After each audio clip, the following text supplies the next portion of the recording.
Yo, welcome back to another Pokemon Scarlet Violet VGC video. I'm your host Jose Rocks, and today we're going to be getting into our episode 3 of Spotlight. So today the Pokemon that we want to spotlight is going to be, it's based off the most recent regionals in Fresno that just passed by, and we're going to be speaking about Talonflame. So why Talonflame is our spotlight? So Talonflame has, it's been around the meta since the Regulation 1, Series 1 Regulation A, Series 2 Regulation B, as well as Regulation C.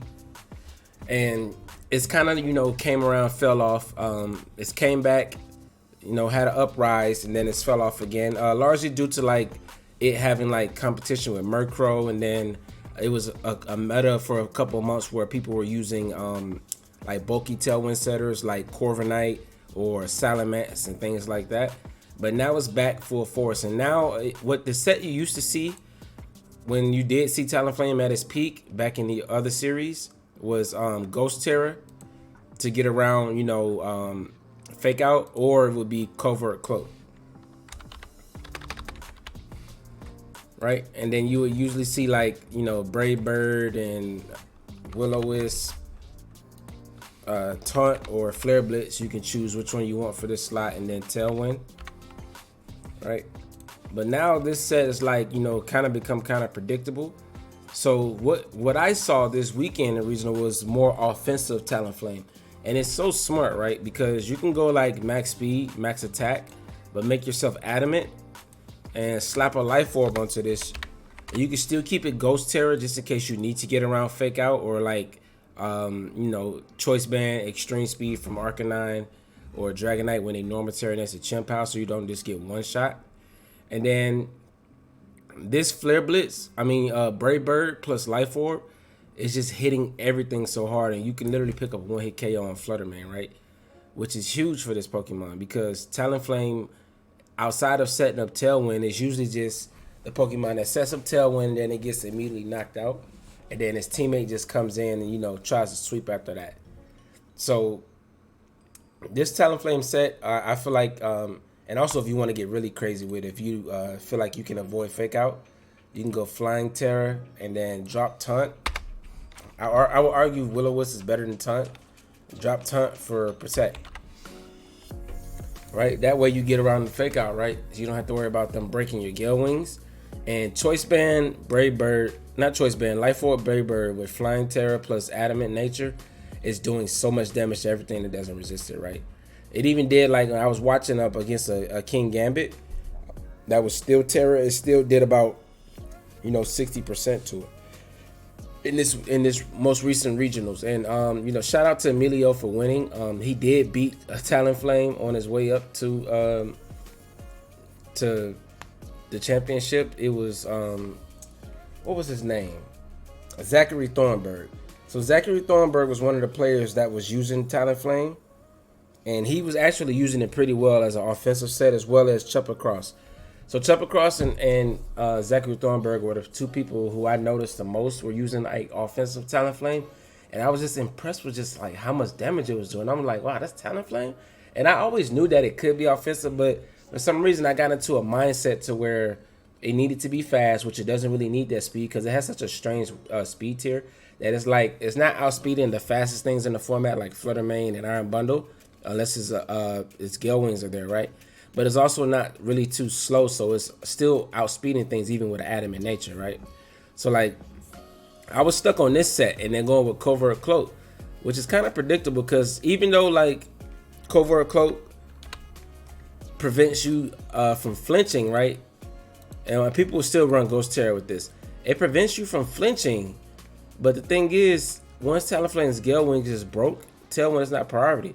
So they can still not flinch you, but break your Gale Wings with Fake Out and then just double up into you with something that outspeeds Talonflame and KO it, right? So instead of going for that, you could protect it or go for the Ghost Terror and then get these powerful Brave Birds off and, threaten Fluttermane with a, it wouldn't be Timid, it would be Jolly Nature. Sorry about that. And just threaten Fluttermane, with a one-hit KO. And if it's not Focus Sash, it's going down. You might take a ton of recoil from it. but you're removing like a key piece from their side of the field. I haven't really seen any other Talonflame sets that are too crazy.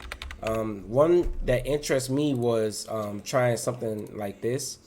Talonflame with the Grass Terror and Life Orb.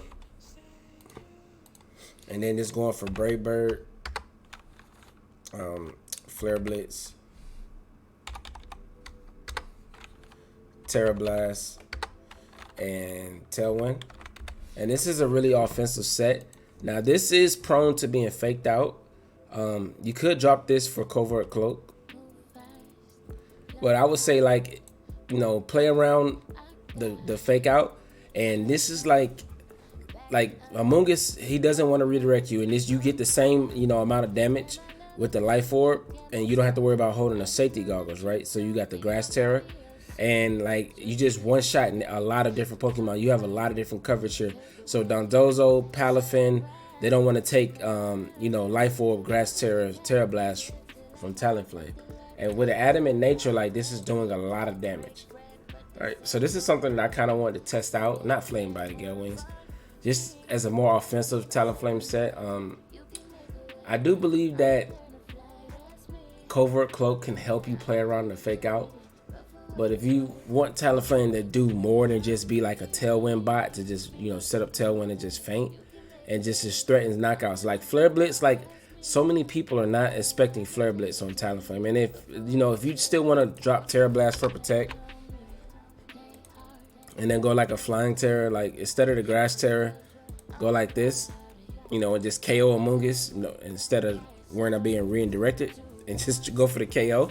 Like, you could try this set as well. And this is just like a very offensive Talonflame set. I feel like this is fun, and you know, it keeps people on their toes because they're not really expecting Talonflame. They expect Talonflame to go for taunts.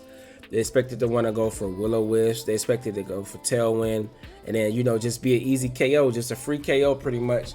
And if they could play around Tailwind or like get up Trick Room on it, they're like, okay, I'm not scared of Talonflame. But with this, like, now you're threatening damage, right? Instead of them thinking, okay, he's gonna go for Tailwind, he's actually being like offensive and picking up KOs or dealing, you know, 70-80% to things that are bulky. And, you know, I feel like it's a fun way to play Talonflame, and it kind of caught my eye just to how viable the offensive set is. So that's kind of what I want to spotlight this week. Talonflame's competition, let's go to put some competition up. So if we want to go for the Tailwind users, because Talonflame's main thing is always going to be Tailwind, right? It's always going to be Tailwind. You can run an offensive set, but you're always going to still have Tailwind, right? So this competition right now in this series is, let's see, we don't really see Tailwind on these. Mostly it's Murkrow. I have seen some Drifblim with Indeedee, and then you have Murkrow. Murkrow's his main competition because it's just as far as priority Tailwind. And I would argue that Murkrow's a better Tailwind user because Murkrow, like with the Covert Cloak, still gets his Tailwind up first, right? Which is really good for it. Another competition is Corviknight. And let's see one more. I wonder if does Gyarados get Tailwind? I've never seen anybody use it on it, but it's a flying type, but I don't know if it gets it. Yeah, I don't think it gets it, right? Nope. I've seen Tailwind on Scizor and Dragonite, but they're not as common. I've never seen it on Breviary. You know, Tornadus in Series 4 Regulation D, it's gonna be the main Tailwind user. Talonflame might not even exist in that format, right? There's not really any other competition I see for Tailwind users. I would say Salamence might be the next most common. And Talonflame, so you have the fire type, so you know you resist the Flutter Mane, right? Corviknight resists Flutter Mane as well, but Corviknight, you know, it's a little bit slower, so it's more consistent Tailwind. But this is like for more hyper offense Tailwind if you're just trying to delete your opponents. And this like next to like an Earthquake user like Garchomp or Great Tusk, or even like, you know, Ground Terror, Excalibur, Ground Terror, Iron Hands with Earthquake. Like anything with an Earthquake is just, or Ground Terror is just really nice next to Talonflame, just to outspeed things and go for those moves. I do think Murkrow's the best Tailwind user. I think that Drifblim, depending on what your team needs, can be, you know, really good. But Drifblim, like once it sets up Tailwind or Trick Room, it kind of falls off after that, right? And I feel like after, if you want to rank these for like what they do after they set up Tailwind, I think Drifloon might be the worst, and then Murkrow. I think that Talonflame can deal like, you know, a lot of damage after it sets up Tailwind if it's not KO'd. I think Corviknight is the one that sets up Tailwind and sticks around the longest.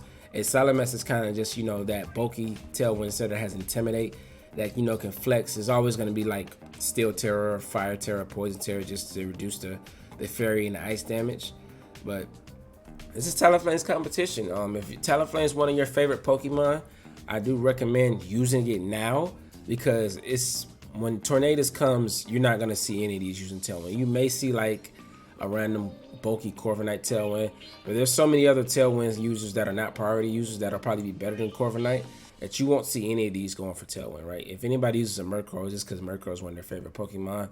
If they use Drifloon, it's because they want to use, you know, the Indeedee strategy. Salamence is probably going to fall off in that format, as well as Talonflame.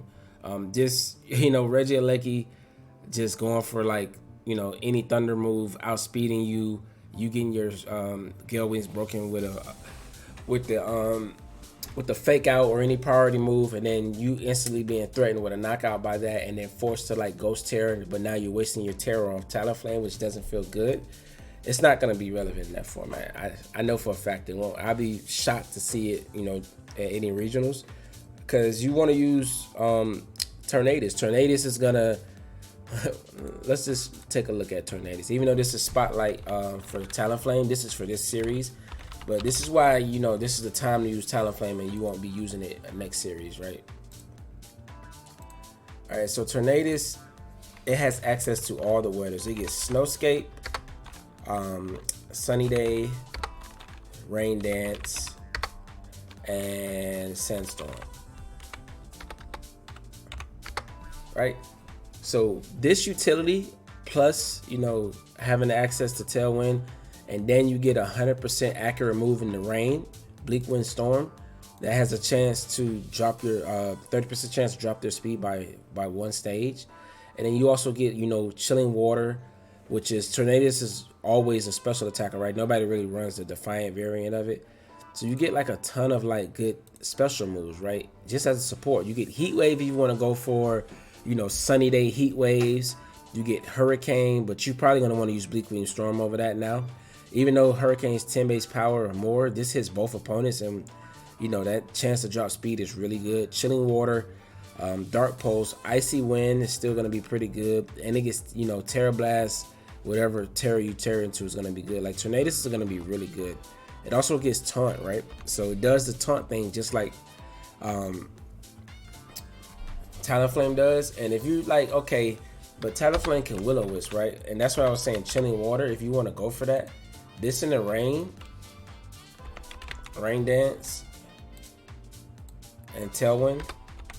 But if you're running Chilling Water, you're not going to run Taunt, right? So you're going to run Bleak Wind Storm, because you don't want to have just your main attack be Chilling Water. Like, I can see this with a Covert Cloak, you know, being a set that people use. And now Tornadus, okay, it can set up rain, it can get rid of my opponent's, you know, weathers. It can make its own move 100% accurate, plus any other outside of Enamorous, it can make Landorus and Thunderous moves, new special moves 100% accurate as well. Okay, it boosts my, you know, my team speed, doubles their speed, and then now I can drop your physical attack. So physical attackers are going to be doing less damage when I go for Chilling Water, which is going to do more damage in the rain, right? And if you know, if you want to have like the least resistances, instead of being a normal Terror, you could go for Water Terror. You do keep your electric weakness, but you know, you get so many resistances and so many neutral hits. And if you're like a bulky Tornadus, if you're not going up against Regieleki, then Water Terror is still good to just get a little bit extra damage on your Chilling Water. So now you're doing decent damage, you know. And I feel like this will kind of be like, if Incineroar ever comes back, now that you get Chilling Water, you know, it's a kind of good, you know, extra damage to like deal to Incineroar that Tornadus didn't previously have, right? So, but that's going to be my spotlight for Talonflame. I do think it's a top 20 Pokemon right now in Regulation C. I do think it's a better Tailwind setter than Murkrow. Going forward, now that I've seen, before I noticed in this regional how good offensive Talonflame can be. I thought that Murkrow was better, right? But now knowing that, you know, Talonflame can actually deal a lot of damage and threaten that instead of just threatening Tailwind, I think that puts it over Murkrow. But we'll see how it does. I'm interested to see what it's going to do in the internationals that are coming up in about a week or two. And we'll see if it, you know, makes more appearances there. So let me know what you think. If you like this video, drop a comment, subscribe, turn on post notifications. And I will catch you guys in the next one. All right, deuces.